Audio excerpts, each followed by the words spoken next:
Bismillahirrahmanirrahim. Assalamualaikum warahmatullahi wabarakatuh.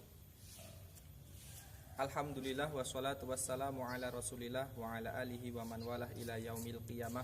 La hawla wa la quwata illa billah. Asyhadu an la ilaha illallah wa asyhadu anna Muhammadan abduhu wa rasuluh alladzi la nabiyya wa la rasulahu ba'dah. Qala Allah Ta'ala ya ayyuhalladzina amanu ittaqullaha haqqa tuqatih wa la tamutunna illa wa antum muslimun. Wa qala nabiyuna Muhammadun sallallahu alaihi wasallam ittaqillaha haitsuma kunta wa atbi'is sayyi'atal hasanata tampuha wa khaliqin nasa bi khuluqin hasanin. Amma ba'du, adik-adikku sekalian level 1 hingga level 6 yang semoga selalu dirahmati Allah Subhanahu wa taala. Tidak terasa hari berganti hari, bulan berganti bulan, hari ini kita telah masuk di bulan suci Ramadan tahun 1441 Hijriah, di mana bulan suci Ramadan ini Allah Subhanahu wa taala telah memberikan kepada kita kesempatan untuk selalu senantiasa beramal soleh dan memberikan kesempatan kepada kita untuk memperbanyak istighfar di dalam bulan suci Ramadan ini. Adik-adik yang kami hormati level 1 hingga level 6 yang semoga selalu berada dalam lindungan Allah Subhanahu wa taala. Pada kesempatan hari ini Ustadz akan sedikit memberikan sebuah kisah kepada adik-adik sekalian. Kisah ini saya ambilkan 1400 tahun yang lalu, yaitu tentang salah satu sahabat yang dijamin oleh Rasulullah Shallallahu Alaihi Wasallam al-mubashshiruna bil jannah, yaitu termasuk orang yang mendapatkan kabar gembira berupa dimasukkan ke dalam surga. Siapakah ia? Ia adalah Thalhah bin Ubaidillah. Thalhah bin Ubaidillah masuk Islam pada usia 15 tahun. Kemudian di dalam perjalanan Islamnya, dia tentu saja karena dia termasuk orang yang pertama kali masuk Islam di Mekah, dia adalah salah satu sahabat yang mendapatkan intimidasi, yang mendapatkan siksaan yang cukup berat, bahkan bisa dikatakan sangat berat dari kaum kafir Quraisy yang ada di Mekah pada saat itu. Kemudian ketika terjadi hijrah, perpindahan dari Nabi Muhammad SAW di Mekah, kemudian pergi ke Madinah ataupun hijrah ke Madinah, Thalhah juga ikut melaksanakan hijrah. Kemudian beliau, Thalhah bin Ubaidillah ini tidak pernah menyia-nyiakan kesempatan, yaitu tidak pernah meninggalkan perang kecuali satu, yaitu adalah perang Badar. Dan dia meninggalkan perang Badar bukan karena dia itu tidak mau mengikuti perang Badar, karena dia itu mendapatkan tugas khusus dari Rasulullah Shallallahu Alaihi Wasallam bersama Sa'id bin Zaid untuk mengintai saudagar-saudagar ataupun pedagang-pedagang yang lewat, yang nanti akan ataupun yang akan dicegat oleh Rasulullah Shallallahu Alaihi Wasallam beserta rombongannya pada saat perang Badar. Akan tetapi walaupun dia tidak mengikuti perang Badar, dia juga termasuk salah satu orang yang mendapatkan fadilah pada perang Badar.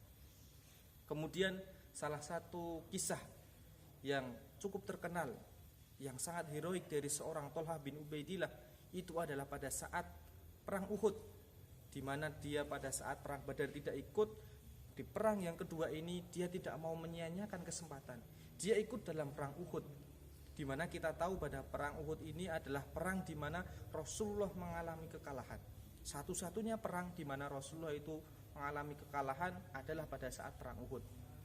Walaupun pada awal peperangan strategi yang diberikan oleh Rasulullah, yang diterapkan Rasulullah untuk menghadapi kaum kafir Quraisy pada saat itu bisa dikatakan adalah strategi yang sangat jenius, yaitu menempatkan para pemanah di atas gunung Uhud ataupun di bukit Uhud untuk bagaimana memanah kaum kafir Quraisy yang ada di bawah yang sedang berperang. Pada saat kaum muslimin sudah hampir mendapatkan kemenangan sudah hampir di depan mata, para kaum kafir Quraisy itu pada pergi dan meninggalkan harta rampasan perang, dan para kaum muslimin yang ada dalam perang Uhud ini ataupun yang berada di bukit Uhud ini sama turun untuk ikut mengambil bagian dalam ataupun mengambil bagian dari harta rampasan perang itu. Tetapi kita tahu bersama pada saat itu Khalid bin Walid yang masih menjadi orang kafir pada saat itu menaruhkan ataupun bermanuver memutari gunung Uhud, kemudian menyerang pasukan Rasulullah SAW dari depan, dari belakang, sehingga kaum kafir Quraisy yang ada di depan tadi yang sudah kabur ataupun yang sudah ingin pulang mengetahui hal itu dan kembali lagi, sehingga kaum muslimin pada saat itu dikepung dari arah belakang oleh Khalid bin Walid dan juga dari kaum kafir Quraisy dari depan, sehingga terjadilah sebuah kekacauan dan bahkan diriwayatkan bahkan Rasulullah itu sampai terjerembab dalam sebuah lubang. Kemudian disinilah ataupun sebuah kisah yang sangat heroik yang sudah kita kenal bersama, disinilah seorang Thalhah bin Ubaidillah sangat luar biasa, di mana dia pada saat itu ketika Rasulullah terpepet, karena ketika sudah seperti itu kaum kafir Quraisy itu mengincarnya adalah mengincar Nabi Muhammad SAW. Sehingga pada saat itu Nabi Muhammad itu berserta sahabatnya, dan salah satu sahabatnya yang terkenal tadi adalah Thalhah bin Ubaidillah, mundur secara perlahan. Dan di dalam mundur ini Rasulullah SAW dilindungi oleh Thalhah. Bahkan di suatu riwayat disampaikan Rasulullah itu dilindungi Thalhah, Thalhah melindungi Rasulullah itu sampai ada sekitar 70 luka, baik luka tusuk, luka gores pedang dan lain sebagainya. Bahkan dia itu ditemukan dalam keadaan pingsan.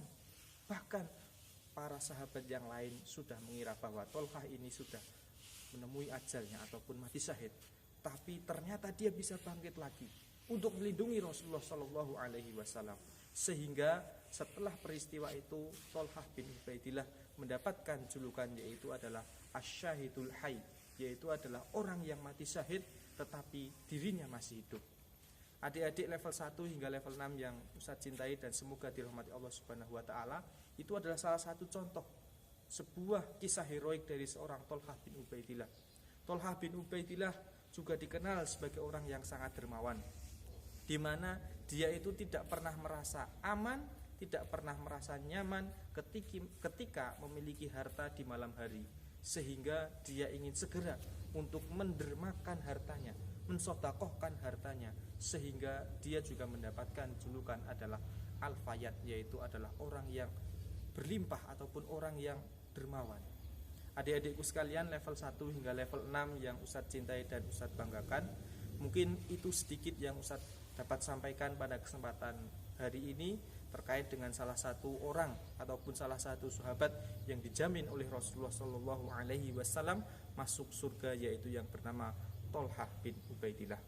Itu saja yang Ustadz dapat sampaikan. Sebelum Ustadz akhiri, Ustadz berpesan kepada adik-adik sekalian, di bulan suci Ramadan ini perbanyaklah ibadah, perbanyaklah zikir, perbanyaklah tadarus Al-Quran, dan jangan lupa untuk selalu melaksanakan sholat tepat 5 waktu tepat waktu, serta menambah pada sholat-sholat yang lainnya seperti sholat tarawih dan sebagainya. Itu saja yang Ustadz sampaikan. Ustadz akhiri, billahi taufiq wal hidayah. Wassalamualaikum warahmatullahi wabarakatuh.